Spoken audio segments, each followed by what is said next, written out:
भी प्रेत योनि में पहुंची जीवात्मा भी मुक्त हो जाती है। विधान बताया, कथा को सुनाया। सूर्य भगवान तो अपना रथ लेकर आगे बढ़े, दिनमान तो अपना दिन का अपना चक्र पूर्ण, अपना कर्तव्य पूर्ण कर रहे थे। गोकर्ण जी ने वही नदी के किनारे श्रीमद् भागवत सप्ताह यज्ञ का आयोजन किया। संपूर्ण देवी देवताओं का आवाहन पूजन अर्चन के बाद भागवत का स्थापन अर्चन पूजन किया और इसके बाद उस प्रेत का भी आवाहन किया। हम लोग जब भी कभी कोई भी कार्य करते हैं तो प्रथम संकल्प लेते हैं, अमुक कामना से डरता है। तो जिसकी जो कामना होती है, किस कामना, किस उद्देश्य से, किस भावना से कार्य कर रहे हैं, तो वहां पर गोकर्ण जी ने अपने उस प्रेत भाई दंडकारी के प्रेत योनि से उद्धार के लिए संकल्प करते हुए श्रीमद् भागवत महापुराण का शुभारंभ किया। अब कथा की महिमा देखिए, आप प्रभाव। कहते हैं कि प्रथम दिवसे सायं तथा सायं प्रथम ग्रंथि भेदनम, 7 गांठ की बांस में उसको जगह मिली, क्योंकि प्रेत वायु रूप में रहता है और वायु का गुण है चलायमान रहना।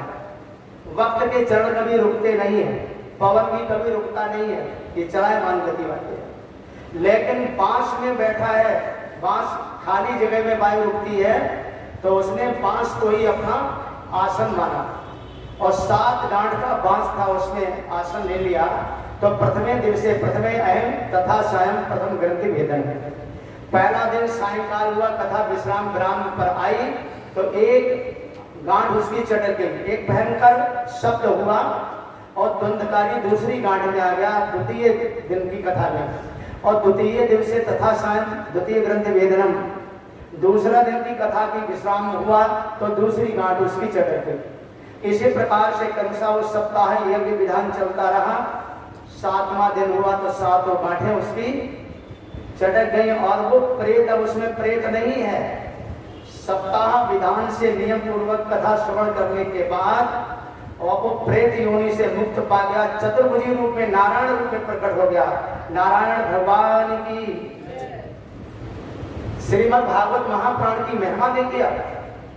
वेद विधान से नियम पूर्वक उस प्रेत ने उस कथा को सुना तो नारायण रूप में प्रकट हो गया।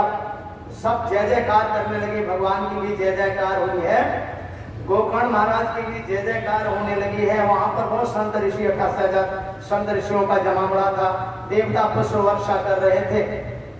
आकाशवाणी हुई कि इसने विधि विधान से प्रेत योनि में पहुंच कर भी विधि विधान से इस कथा को श्रवण किया है, इसके लिए विमान भेज रहे हैं। तो उसके लिए दंडकारी के लिए अब दंडकारी नहीं है, नारायण विसारी चतुर्भुजी रूप में नारायण रूप में है। क्योंकि हमारे यहाँ एक द्वैतवाद एक अद्वैतवाद है। द्वैतवाद का अर्थ, द्वैत का अर्थ है एक नहीं दो। जब जीव अपने को ब्रह्म से अलग मानने लगता है तो ये द्वैत है। अपनी साधना के, भजन के, पुण्यों के प्रभाव के द्वारा इस शरीर को छोड़कर आत्मा परमात्मा में हो जाए। जब जीव और ब्रह्म का